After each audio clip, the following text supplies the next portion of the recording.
The fire had taken everything from her the night she turned 19, leaving behind only charred memories and flesh that would forever mark her as different.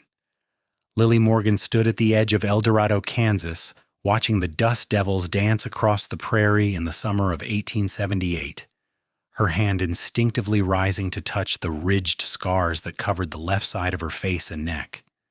The town sprawled before her like a promise she wasn't sure she deserved, wooden buildings baking under the relentless August sun, their painted facades already peeling from the heat. She had traveled 300 miles from what remained of her family's homestead in Missouri, carrying nothing but a carpetbag and the weight of survivor's guilt that pressed against her chest with every breath. The stage driver had given her pitying looks the entire journey, and the other passengers had shifted uncomfortably in their seats whenever she turned her scarred side toward them. Lily had learned to position herself carefully, to let her long auburn hair fall forward like a curtain, to tilt her chin down and away. But here in El Dorado, she hoped things might be different.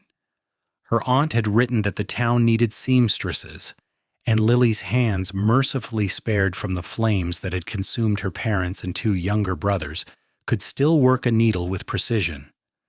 The main street stretched before her, rutted from wagon wheels and bordered by hitching posts where horses stood drowsing in the afternoon heat.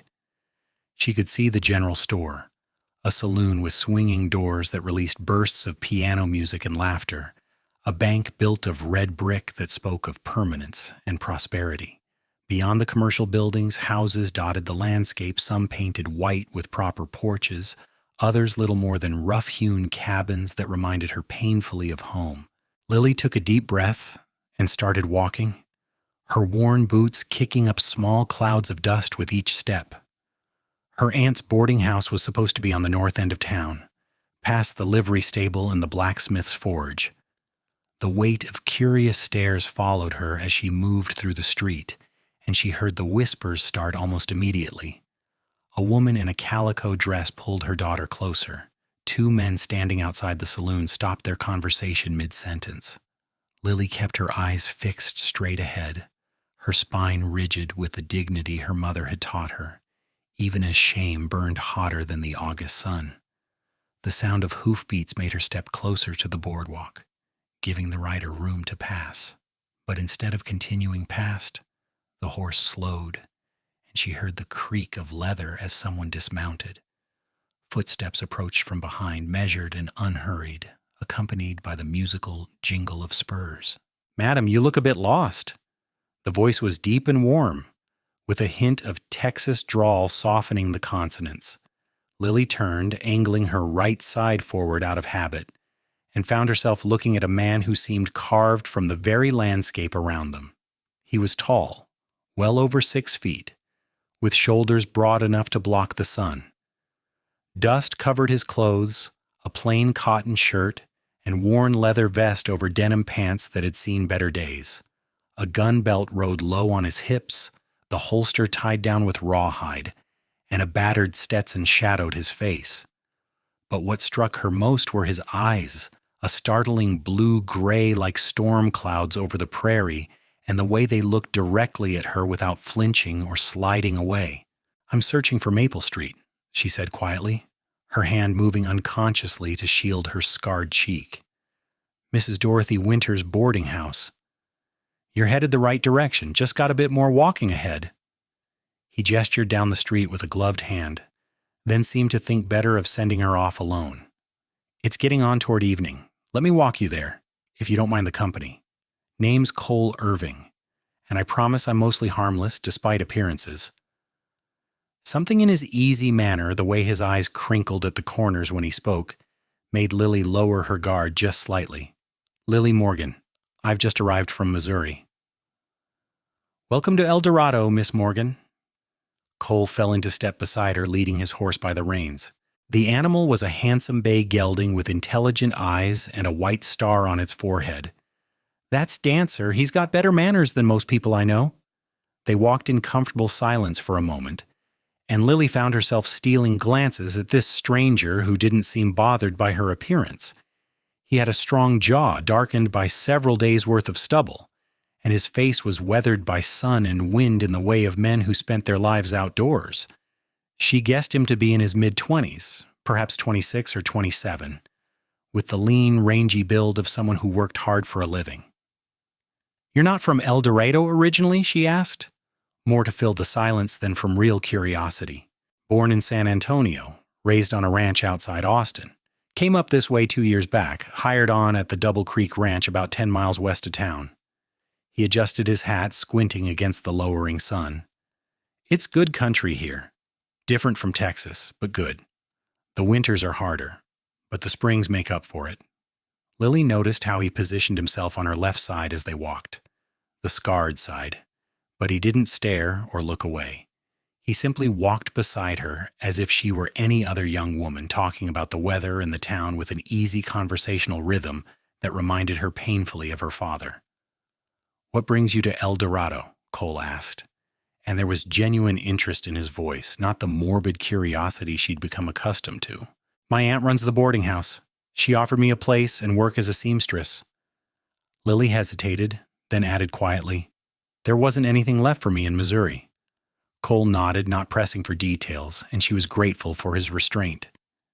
They passed the livery stable, where the smell of hay and horses drifted out on the warm air, and the blacksmith's forge, where a shirtless man was hammering at something glowing red on the anvil, his muscles gleaming with sweat in the firelight. "That's Frank Miller," Cole said. "Best smithy in 3 counties. If you ever need anything fixed or made, he's your man. His wife runs the bakery 2 doors down from your aunt's place, makes bread that'll spoil you for anything else." "You seem to know everyone here," Lily observed. "Small town living. Everyone knows everyone's business, for better or worse, but mostly people here are decent. They look out for their own." He paused, then added with careful deliberation, "And they judge folks by their character, not their circumstances." Lily's throat tightened. She wanted to believe him, but experience had taught her otherwise.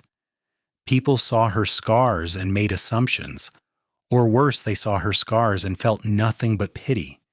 She didn't know which was harder to bear. Maple Street was a quieter road that branched off from the main thoroughfare, lined with cottonwood trees that provided blessed shade. The boarding house stood 3 stories tall, painted yellow with white trim, and a wide porch that wrapped around the front. Flower boxes filled with geraniums adorned the windows, splashes of red against the pale walls. It looked welcoming and solid, and Lily felt something in her chest loosen slightly. "This is it," Cole said, stopping at the front gate. "Mrs. Winters runs a good establishment, clean rooms, decent food, and she doesn't tolerate any nonsense from her boarders." Lily turned to face him, forgetting for a moment to hide her scars. "Thank you for the escort, Mr. Irving. It was kind of you." Cole met her eyes directly, and for the first time since the fire, Lily didn't see pity or revulsion or uncomfortable sympathy in someone's gaze. He looked at her as if she were simply a person, complete and whole, worthy of ordinary kindness. "The pleasure was mine, Miss Morgan. I hope El Dorado treats you well." He tipped his hat, prepared to mount up and ride away. "Mr. Irving," Lily called out, surprising herself. When he turned back, she said, "Will I see you around town?" A slow smile spread across his face, transforming it from merely handsome to something that made her heart skip unexpectedly.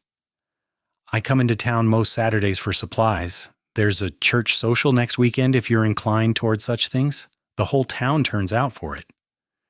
"Perhaps I'll see you there," Lily said softly, and was rewarded with another smile before Cole swung up into his saddle with fluid grace. She watched him ride away, the setting sun turning the dust from his horse's hooves into gold, and wondered if Kansas might hold more possibilities than she dared to imagine. The boarding house door opened before Lily could knock, and a plump woman with gray-streaked brown hair and warm hazel eyes pulled her into an embrace that smelled of lavender and fresh bread. "Lily, child, you're finally here. I've been watching for the stage all day." Aunt Dorothy held her at arm's length, her eyes taking in the scars without flinching, then pulled her close again. Come inside, You must be exhausted from the journey." The interior of the boarding house was cool and welcoming, with polished wood floors and walls papered in a cheerful pattern of tiny flowers. A staircase rose to the upper floors, and doorways led off to what Lily assumed were the dining room and parlor. The smell of something savory cooking made her stomach growl, reminding her that she hadn't eaten since morning. "I prepared your room on the second floor," Dorothy said, leading her up the stairs. "It faces east, so you'll get the morning sun. There's a desk by the window where you can do your sewing work, and I've already spread word around town that I have a seamstress staying with me. You'll have customers soon enough, mark my words." The room was small but charming, with a brass bed covered in a colorful quilt, a wardrobe, and the promised desk positioned to catch the light. Lace curtains framed the window, and a braided rug softened the floor. It was more than Lily had hoped for, a space of her own where she could begin rebuilding some semblance of a life. "It's perfect, Aunt Dorothy. Thank you." "Nonsense, child. You're family, and family takes care of each other." Dorothy's eyes grew misty, and she squeezed Lily's hand. "I only wish I could have done more after the fire. If I'd known sooner, if I'd been able to get to Missouri faster." "You couldn't have changed anything," Lily said gently, "and you're helping me now. That's what matters." Dorothy sniffled and dabbed at her eyes with her apron. "Well then, you get yourself settled, wash up if you like. There's fresh water in the pitcher. Supper will be ready in about an hour. I've got 4 other boarders right now, all respectable folks, a teacher, a bank clerk, a widow lady, and a young doctor who just set up practice here last month." After her aunt left, Lily unpacked her few belongings, hanging her 2 spare dresses in the wardrobe and arranging her sewing supplies on the desk. She poured water into the basin and washed her face and hands, studying her reflection in the small mirror above the washstand. The scars were still shocking, even to her. They ran from her left temple down to her jaw and continued onto her neck, disappearing beneath her collar. The skin was puckered and discolored, shiny in places, rough in others. Her left eyebrow was partially gone, and her ear on that side was damaged, though she could still hear fine. But as she looked at herself, she heard Cole Irving's voice in her mind, the way he'd spoken to her as if she were just another person. The way his eyes had never slid away from hers in discomfort, or lingered on her scars in morbid fascination. He had simply looked at her and seen her, and that small gift felt more precious than gold. The next week passed in a blur of activity as Lily settled into her new life. True to her aunt's word, customers began arriving within days. Mrs. Miller from the bakery needed alterations on 2 dresses. The teacher, a stern woman named Miss Harriet Foster, who boarded at Dorothy's, commissioned a new skirt for the upcoming school year. A rancher's wife came into town specifically to meet the new seamstress, bringing fabric for curtains and 2 of her daughters who needed new Sunday dresses. Lily worked long hours at her desk, her fingers flying through familiar motions that soothed her mind even as they kept her hands busy. She took her meals with the other boarders who were polite if somewhat distant, clearly unsure how to interact with her. The young doctor, Samuel Green, showed professional interest in her scars, asking questions about the fire and her treatment that made her uncomfortable despite his clinical tone. She kept her answers brief and changed the subject whenever possible. Saturday arrived bright and clear, with a hint of coolness in the morning air that promised autumn wasn't far off despite the continued summer heat. The church social was set to begin at noon in the yard beside the white clapboard church at the edge of town. Lily had hemmed and hawed about attending, part of her wanting to stay safe in her room, but another part, the part that remembered Cole Irving's smile, urged her to be brave. She chose her best dress, a deep green cotton that brought out the color of her eyes, and arranged her hair carefully, letting it fall forward on the left side. Dorothy insisted on lending her a shawl and a straw hat with silk flowers, making a fuss that brought tears to Lily's eyes. "You look lovely, child," her aunt said firmly. "Now go and show this town what you're made of." The churchyard was already crowded when they arrived, with long tables set up in the shade of massive oak trees. Women in their finest dresses spread out dishes of food, everything from fried chicken to potato salad to pies and cakes of every description. Children ran shrieking between the tables playing tag and rolling hoops.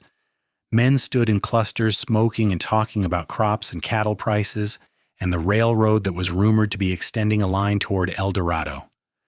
Lily helped her aunt arrange the dishes they'd brought, a cold bean salad and a rhubarb pie, and tried not to notice the curious glances that came her way. Some people smiled and nodded, others whispered behind their hands.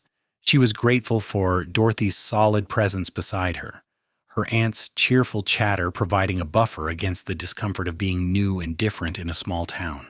"Lily Morgan, I'd like you to meet Reverend Thomas and his wife Sarah," Dorothy said, drawing her toward a kindly-looking older couple. "This is my niece from Missouri, the one I told you about." The Reverend had gentle eyes and a warm handshake.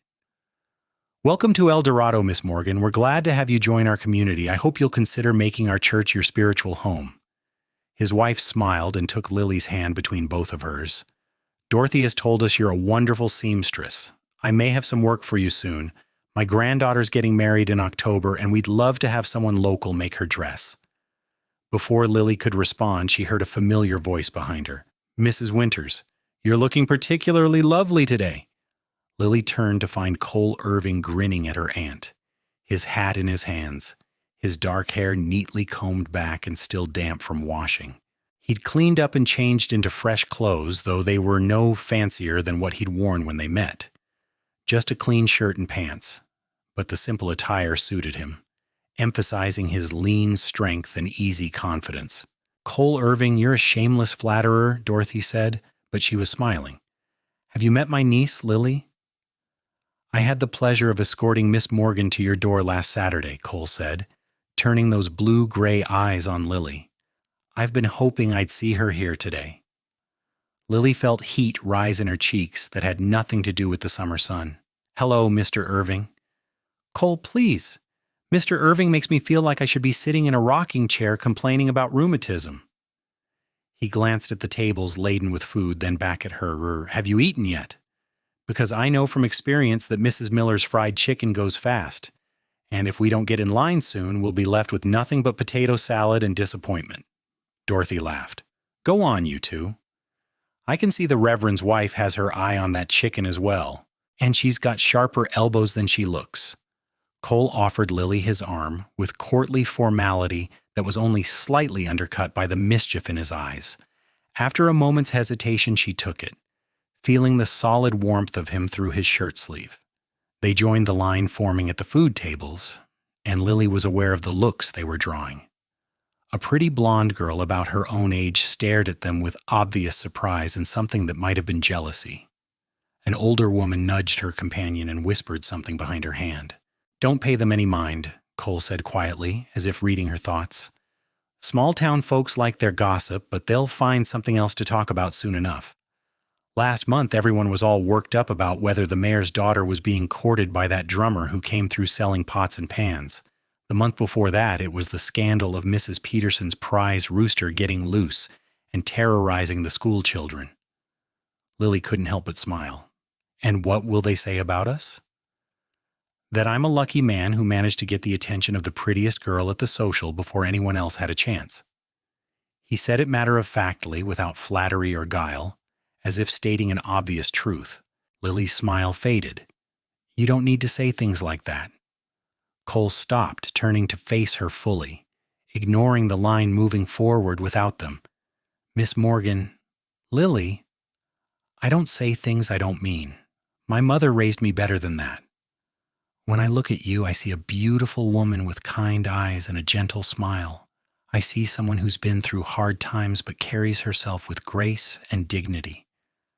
That's what I see, and that's the truth." His words hit her like a physical blow, stealing her breath. She wanted to argue, to point out the obvious evidence that marked her face, but something in his steady gaze stopped her. He wasn't lying or being kind. He genuinely saw her the way he claimed, and that realization shook something loose inside her chest.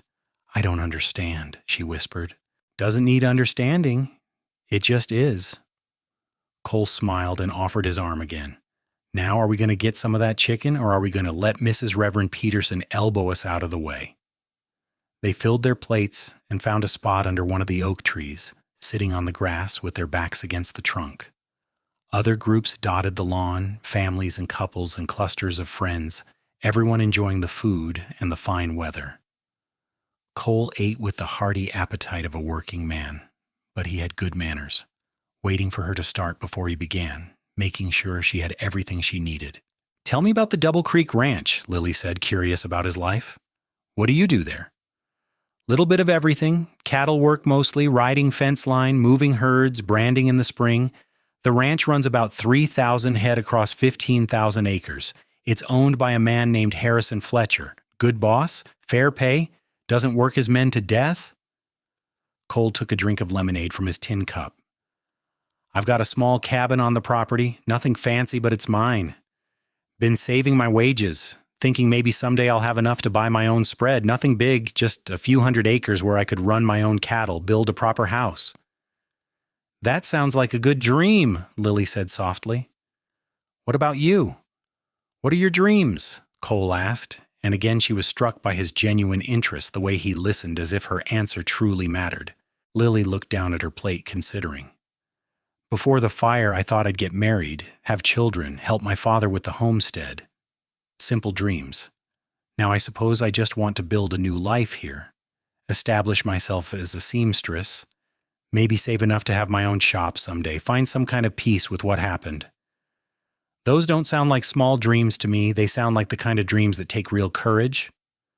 Cole was quiet for a moment, then added, "If you don't mind my asking, how did the fire start?" Lily had known the question would come eventually. She took a breath and let it out slowly. "Lamp oil. My youngest brother Samuel, he was only 7. He knocked over a lamp while we were sleeping. The house was old, the wood dry from the summer heat. It went up so fast." Her voice caught, but she forced herself to continue. "I woke up to smoke and flames. I tried to get to my brother's room, but the fire was already there. The ceiling beam came down, pinned me. My father pulled me out, threw me through a window. I landed in the dirt and couldn't get up, couldn't breathe. I watched it burn with everyone inside." Cole's hand found hers, his fingers warm and calloused, offering silent comfort. "I'm sorry. That's a hell of a thing to survive. Sometimes I wonder why I did. Why me and not them? Because you were meant to keep living. Because your story isn't finished yet." Cole squeezed her hand gently. "I know that probably sounds like empty words, but I believe it. We all of us got purposes we haven't fulfilled yet. Paths we haven't walked. You're here for a reason, Lily Morgan." She looked at him. This cowboy who spoke of purpose and meaning with such certainty, and felt something shift in her heart. Hope, maybe, or the beginnings of it. The possibility that life might hold more than just survival and scars. They talked through the afternoon, conversation flowing as easily as water.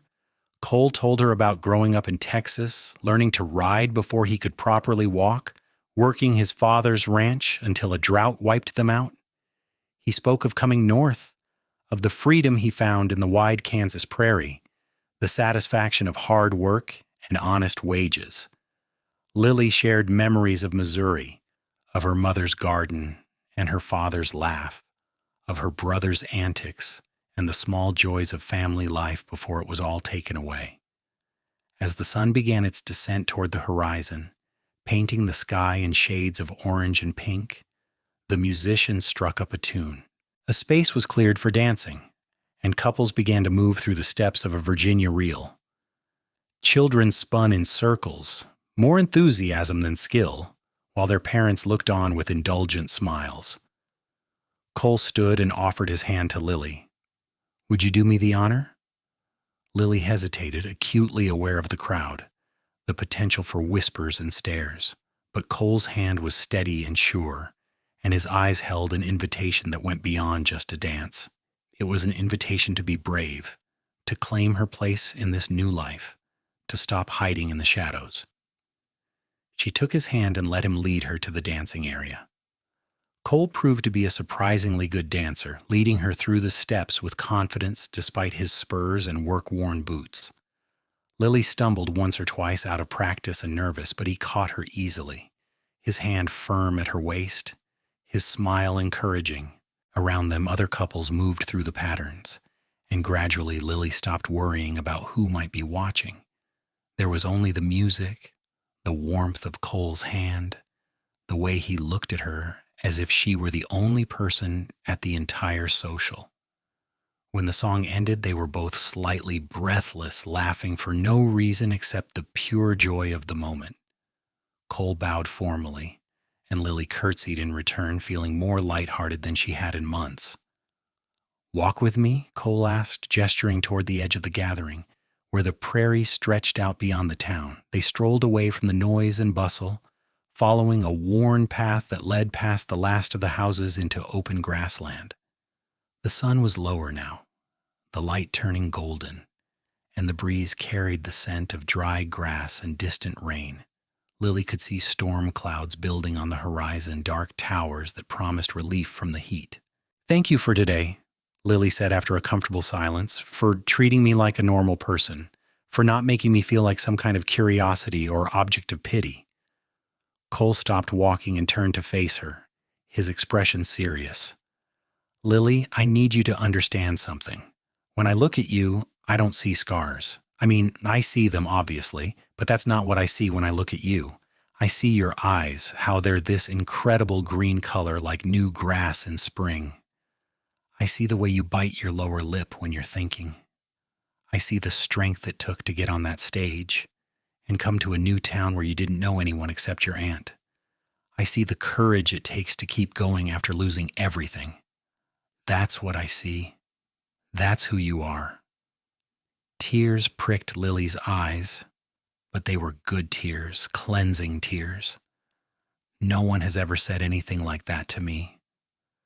"Then folks haven't been looking properly." Cole reached up slowly, giving her time to pull away if she wanted, and gently brushed a strand of hair back from her scarred cheek. His fingers were feather-light against the damaged skin, his touch reverent rather than clinical. "I see only beauty, Lily, inside and out." The words broke something open inside her, some dam she'd built to hold back all the grief and pain and fear.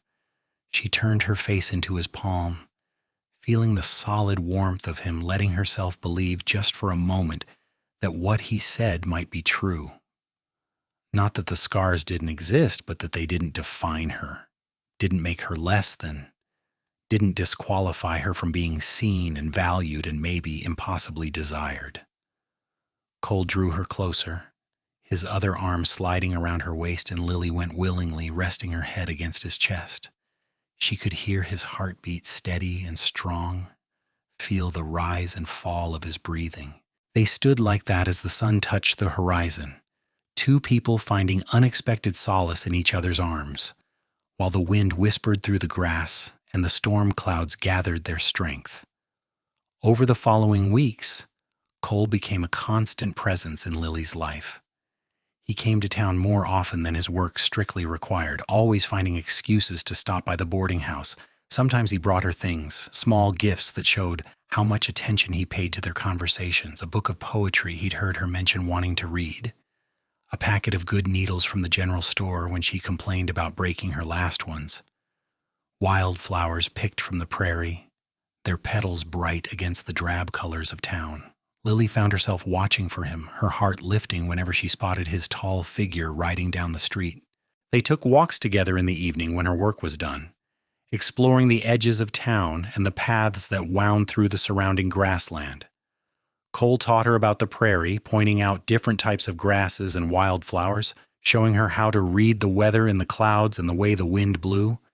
She told him about her sewing, the satisfaction of creating something beautiful from mere fabric and thread, the meditation she found in the repetitive motions of needle and seam.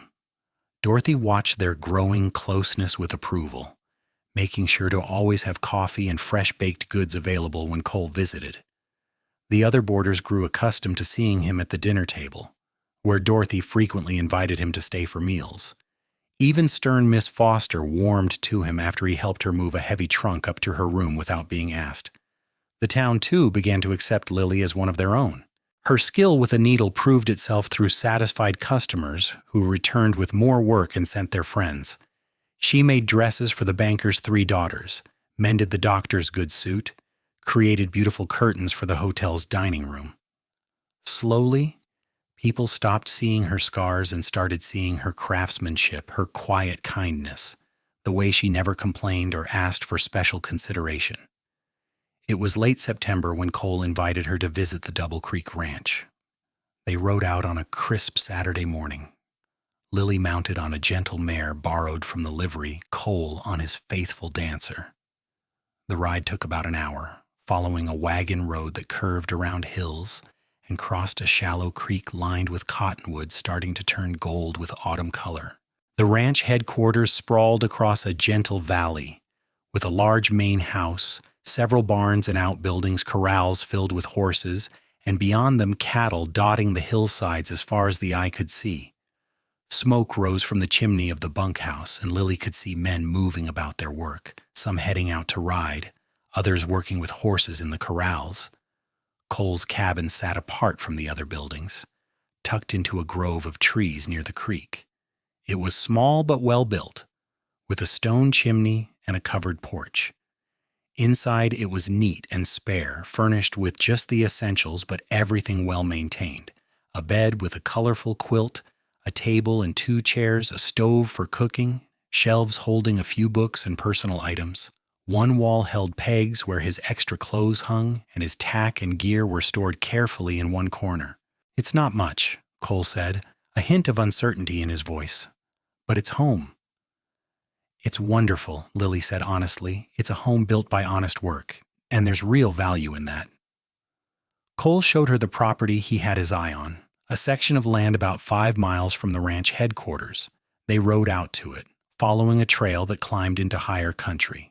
The land was beautiful, with rolling hills and scattered groves of trees, several springs that would provide good water year-round, and natural shelter from the worst winter winds. Cole talked about his plans with barely contained excitement, describing where he'd build the house, how he'd lay out the corrals and barn, where the best grazing would be. "I've saved almost enough for the down payment," he said, his eyes scanning the land with the vision of someone seeing not what was, but what could be. "Another year, maybe 2 at most, and I'll be able to make my move. Harrison has already said he'd sell me some breeding stock to get started, let me pay it off over time." Lily listened, caught up in his enthusiasm, imagining the life he described: a small ranch, a herd of cattle, the independence and pride of owning your own land. It was the dream that had brought thousands of people west, the promise of opportunity and a fresh start. "You'll make it happen," she said with certainty. "I can see it in you, that determination. You're not the kind of man who gives up on his dreams." Cole looked at her, something vulnerable and hopeful in his expression. "I'd like you to be part of that dream, Lily. I know it's too soon to say such things. We've only known each other a couple months, but I need you to know that I'm serious about you, about us. I'm courting you with the intention of marriage, if you'll have me." Lily's breath caught. She'd known their relationship was moving in this direction, had felt the deepening connection between them, but hearing him say it outright made it real in a way that both thrilled and terrified her. "Cole, you could have anyone. Why would you tie yourself to someone like me? Someone who's damaged, who'll draw stares and whispers wherever we go?" Cole dismounted and helped her down from her horse, his hand steady at her waist. He kept hold of her, looking down into her face with that direct gaze that always saw through her defenses. "Because I love you, Lily Morgan. I love your strength and your gentleness and your courage. I love the way you bite your lip when you're concentrating on your sewing. I love how you laugh at my terrible jokes even when they're not funny. I love that you see possibilities instead of limitations, that you're building a new life from the ashes of the old one. I love every single thing about you, scars included, because they're part of your story, part of what made you who you are." He cupped her scarred cheek tenderly, his thumb brushing over the damaged skin. I see only beauty when I look at you. Only beauty, only strength, only the woman I want to spend the rest of my life with. So please don't tell me I could do better, because there is no better. There's only you. Lily's tears flowed freely now, and she didn't try to stop them. All the fear and doubt and shame she'd carried since the fire seemed to crack and fall away under the weight of Cole's simple, honest declaration. He loved her. This good, decent, hard-working man loved her, scars and all, completely and without reservation. "I love you too," she whispered, the words feeling like a prayer and a promise all at once. "I've been trying not to, trying to protect myself from hoping too much, but I love you, Cole Irving." Cole's whoop of joy startled both horses, and then he was lifting her off her feet, spinning her around while she laughed and clung to his shoulders. When he set her down, he kissed her, a gentle press of lips that held all the tenderness and passion he'd been holding back. Lily kissed him back, tasting salt from her own tears, feeling the solid warmth of him anchoring her to this moment, this beautiful, impossible moment where she was loved and whole and filled with more hope than she'd thought she could ever feel again. They were married in the small church in El Dorado on a crisp October morning, with golden leaves falling from the trees and the smell of wood smoke in the air. Lily wore a dress she'd made herself, ivory silk that she'd spent weeks sewing by lamplight, with delicate embroidery at the collar and cuffs. Dorothy cried happy tears and declared her the most beautiful bride El Dorado had ever seen. The church was packed with townspeople who'd come to see the seamstress marry her cowboy, and if some came more out of curiosity than goodwill, Lily didn't care. Cole stood at the altar in his best clothes, his hair slicked back and his eyes full of love, and nothing else mattered. The reception was held at the boarding house with tables set up in the yard, and enough food to feed twice the number of guests. There was dancing and music and toasts drunk to the happy couple's health and prosperity. Harrison Fletcher, Cole's boss, gave them a generous wedding gift of money and a promise that Cole's job would be waiting whenever he was ready to return from their brief honeymoon. They spent 3 days at the cabin on the Double Creek Ranch. 3 days of learning each other in the intimate ways of marriage, of talking long into the night about their plans and dreams, of simply being together without the eyes of the town watching. Cole was gentle and patient, mindful of Lily's inexperience, making sure her comfort and pleasure came before his own. Lily discovered that physical intimacy could be beautiful and joyful, a way of expressing the love they felt with more than just words. When they returned to El Dorado, they moved into a small house on the edge of town that they'd rented from a widow looking to downsize. It had 2 bedrooms, a kitchen, a parlor, and a workshop space where Lily could continue her sewing business. Cole continued working at the Double Creek, saving every penny toward buying his land, while Lily built her clientele and reputation as the best seamstress in the county. Their life settled into a comfortable rhythm. Cole would ride to the ranch early each morning, returning in the evening to find Lily at her sewing machine, the lamp lit against the gathering darkness. They'd share dinner and talk about their days, then sit together on the small porch, watching the stars come out over the prairie. On Sundays, they'd attend church together, sitting in the pew with Dorothy, and afterward have dinner with friends or take rides out into the countryside. Winter came hard that year, with snowstorms that piled drifts higher than a man's head and temperatures that dropped well below zero. Cole sometimes had to stay at the ranch for days when the weather was too dangerous for travel, and Lily would wait anxiously by the window, watching the white world outside and praying for his safe return. But always he came back to her, stamping snow from his boots and filling the house with cold air and laughter, pulling her into his arms and warming them both by the fire. Spring brought new life to the prairie and new hope to their plans.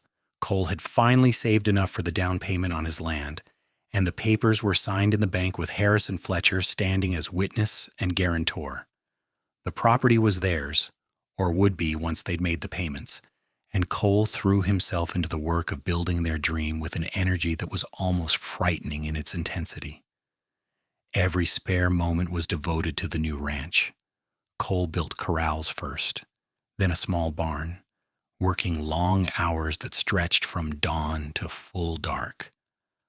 Other ranchers came to help with the heavy work, a barn raising that brought dozens of men and their families for a day of hard work and celebration.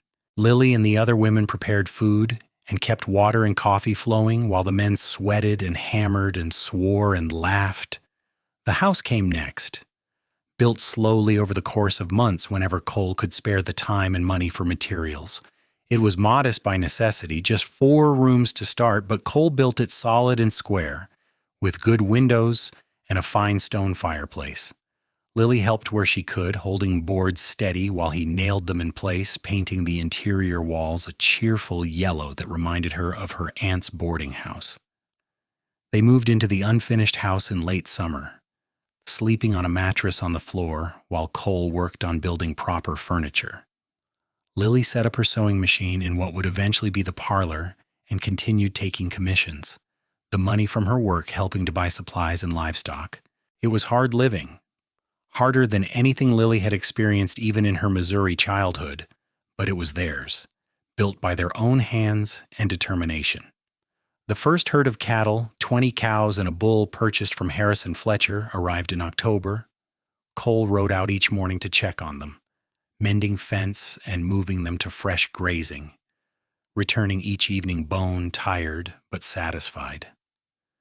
Lily could see the pride in his face, the way he stood a little taller, knowing he was working his own land, building his own future. Winter tested them again, but they were better prepared this time. The barn was stocked with hay for the cattle, the root cellar full of preserved food, enough firewood stacked beside the house to last through any storm. They spent long evenings by the fire, Cole working on tack repairs while Lily sewed, comfortable in their shared silence or easy conversation. Sometimes Cole would read aloud from the books they'd accumulated, his deep voice bringing stories to life while the wind howled outside their snug walls. It was during a February blizzard, when they were snowed in for nearly a week, that Lily discovered she was pregnant. She'd suspected for a few weeks, her monthly courses missing, her body feeling different in subtle ways, but she'd waited to be certain before saying anything. When she told Cole, he reacted with such pure joy that she found herself laughing and crying at the same time, caught up in his enthusiasm even as her own fears threatened to surface. What if something went wrong? What if she couldn't carry the baby to term? What if she died in childbirth like so many women did? What if the baby was marked somehow by her scars, by the trauma she'd survived? Cole held her close and soothed her fears with his steady presence and gentle words. "We'll face whatever comes together," he promised. "You're strong, Lily, the strongest person I know, and our baby will be loved and wanted and cherished no matter what." Dr. Green came out from town once the weather cleared to examine Lily and pronounced her healthy and the pregnancy progressing normally. He arranged to check on her monthly and promised to be available when her time came, though he warned that travel might be difficult depending on the season and weather.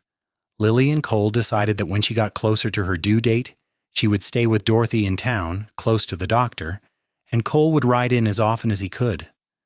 The baby came in late August, on a hot afternoon when the cicadas buzzed in the trees and the air hung heavy and still. Lily's labor started just after dawn, and Dorothy sent word to Cole at the ranch immediately. He arrived within 2 hours, his horse lathered from the hard ride, and took the stairs to Lily's room 2 at a time despite the doctor's protest that he should wait downstairs like a proper expectant father. Cole stayed with Lily through the long hours of labor, holding her hand, wiping her face with cool cloths, whispering encouragement when the pain made her want to quit. Dr. Green allowed it, perhaps sensing that Lily drew strength from her husband's presence, and besides, Cole had assisted with enough difficult births on the ranch to not be squeamish about the process. The baby was born as the sun began its descent toward the horizon, coming into the world with a lusty cry that announced his displeasure at being evicted from his warm, comfortable home. Dr. Green cleaned him and wrapped him in a soft blanket before placing him in Lily's arms, and she looked down at her son with wonder and overwhelming love. He was perfect. 10 fingers, 10 toes, a shock of dark hair, and lungs that worked splendidly. Cole leaned over them both, his calloused fingers stroking the baby's soft cheek, tears running unashamedly down his face. "He's beautiful," Cole whispered. "He's perfect. You're perfect. God, Lily, look at what we made." They named him James, after Cole's father, with the middle name William for Lily's father. Little James Irving, their son, their future, the living symbol of their love and their hope. Lily traced his tiny features, marveling at the miracle of him, feeling a fierce protectiveness rise up in her that was almost frightening in its intensity. Dorothy hovered with grandmotherly pride, already planning the christening and making lists of things the baby would need. Dr. Green pronounced both mother and baby healthy and prescribed rest and good food for Lily's recovery. Cole sent word to Harrison Fletcher and received back congratulations and instructions to take whatever time he needed. They stayed in town for 2 weeks while Lily recovered her strength, then returned to the ranch with their precious cargo. The house suddenly felt different with a baby in it, fuller somehow, despite James being so small. Cole fashioned a cradle from smooth wood, and Lily lined it with soft blankets. They took turns walking the floor when James fussed at night, learning the rhythms of parenthood together, exhausted and overwhelmed and completely in love with their tiny tyrant. The years that followed were full of hard work and steady progress. The ranch grew slowly but surely, the herd increasing through careful breeding and judicious purchases. Cole hired on a hand to help with the heavy work, a young man named Tommy who lived in a small cabin Cole built near the barn. Lily's sewing business continued to thrive, though she took on fewer commissions now that she had James to care for. She made clothes for her son, tiny shirts and pants that he outgrew almost as soon as she finished them, and baby clothes that she sold to other mothers in town. James grew from an infant into a toddler with his father's blue-gray eyes and his mother's auburn hair. He was fearless and curious, getting into everything, following his father around the ranch like a devoted puppy. Cole was a patient, loving father, teaching his son about animals and the land with the same care he'd shown Lily in those early days of their courtship. When James was 3, Lily discovered she was pregnant again. This pregnancy was harder than the first, with sickness that lasted well into the 4th month and a weariness that seemed to seep into her bones. But Dr. Green assured her everything was progressing normally, and Cole hired a woman from town to come help with the housework and watching James. Their daughter was born in March during a late-season snowstorm that nearly prevented Dr. Green from reaching the ranch in time. She was smaller than James had been, but just as healthy, with Lily's green eyes and a rosebud mouth.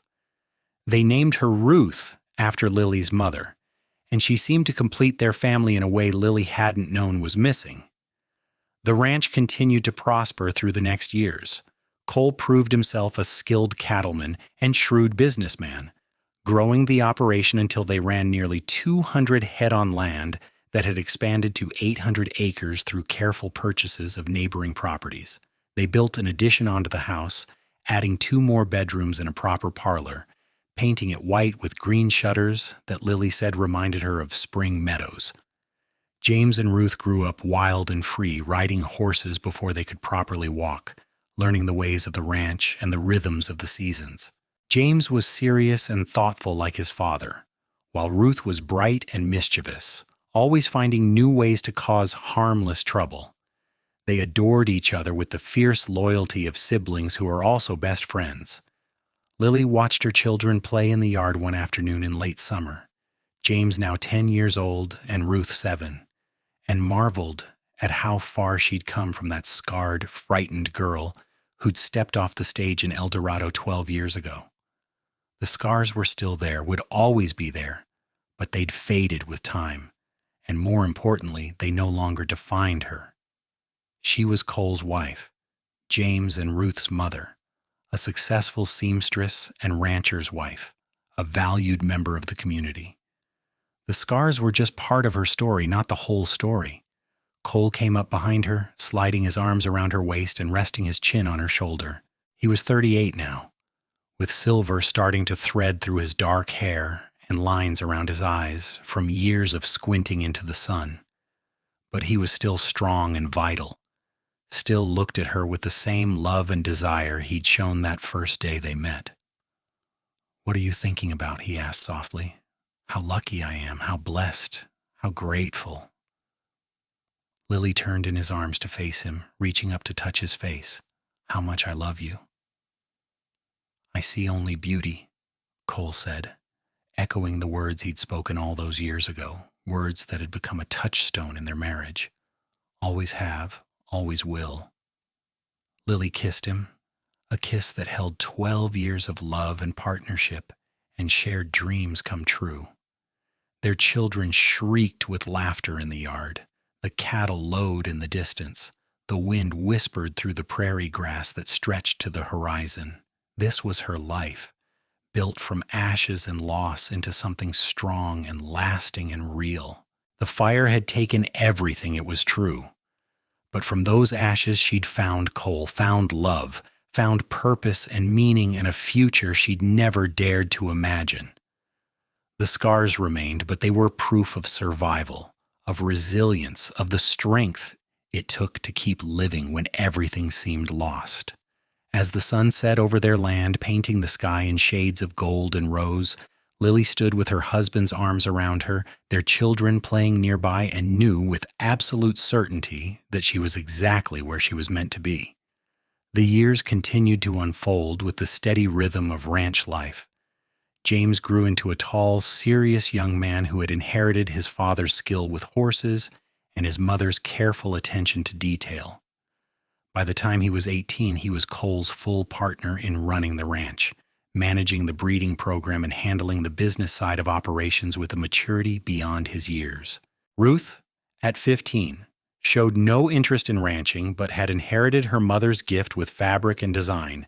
She spent hours at Lily's side learning advanced sewing techniques and creating beautiful garments that were eagerly sought after by fashionable ladies in El Dorado and beyond. Cole's dream of a modest ranch had grown beyond anything he'd initially imagined. The Irving Ranch now sprawled across 2,000 acres, running 500 head of quality cattle that commanded premium prices. They'd built a proper bunkhouse for the 4 hands they now employed year-round, and the original small cabin where Cole had lived as a bachelor hand had been converted into a storage building. The ranch house itself had grown again, now boasting 8 rooms, a wide porch that wrapped around 3 sides, and indoor plumbing that was the envy of their neighbors. But success hadn't changed the essential character of their lives. Cole still rode out with his hands each morning, checking fence and cattle, getting his hands dirty with the work. Lily still took commissions for sewing, though she was more selective now, taking only projects that interested her or for people she particularly wanted to help. They attended church each Sunday, hosted neighbors for dinner, contributed to town improvement projects, and helped families facing hard times. Dorothy had passed the previous winter peacefully in her sleep at the age of 72, and her loss had hit Lily hard. But she'd taken comfort in knowing her aunt had lived long enough to see her niece happy and settled, had bounced James and Ruth on her knee and spoiled them with cookies and stories. The boarding house had been sold, but Lily kept several pieces of her aunt's furniture, including the desk where she'd first started her sewing business all those years ago. On a golden October afternoon, when the cottonwoods blazed yellow and the air held the first hint of winter's approach, the Irving family gathered on the porch to watch the sunset. James had brought his intended bride, a sweet-faced girl named Margaret from a neighboring ranch, to share the evening meal. Ruth sat on the porch rail, sketching something in the notebook she always carried. Cole and Lily occupied their customary chairs, her hand resting comfortably in his, watching their children and thinking about the future. "Margaret and I would like to marry next spring," James announced, glancing at his intended with obvious affection. "And with your permission, Father, I'd like to build a house on the north section near the creek. Start my own place, but still work the ranch with you." Cole squeezed Lily's hand, and she knew he was thinking the same thing she was. Their son was ready to start his own family, create his own life, just as they had done. It was the natural order of things, and yet it made her heart ache just a little, knowing her baby was grown and moving forward into his own story. "I think that sounds like a fine plan," Cole said, his voice gruff with emotion. "Your mother and I will help however we can." "I'll make your wedding dress," Lily offered to Margaret, who smiled with delight. "And I'll make the bridesmaids' dresses," Ruth added. "We'll make you the most beautiful bride Kansas has ever seen." The conversation turned to wedding plans and house designs, the young people full of excitement and ideas, while Cole and Lily listened with the contentment of parents seeing their children thrive. As darkness fell and the stars began to appear, one by one, in the vast prairie sky, the family eventually moved inside to the warmth of the kitchen, but Cole held Lily back for a moment.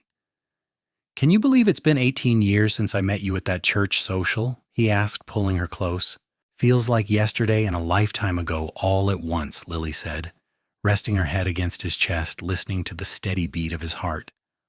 "I'd do it all again," Cole said softly. "Every moment, every struggle, every joy, all of it, as long as it led me to you." Lily looked up at him, at the face she knew as well as her own, at the man who had seen past her scars to the person underneath, who had loved her without reservation or condition. "I see only beauty," she whispered, turning his own words back to him. "Always have, always will."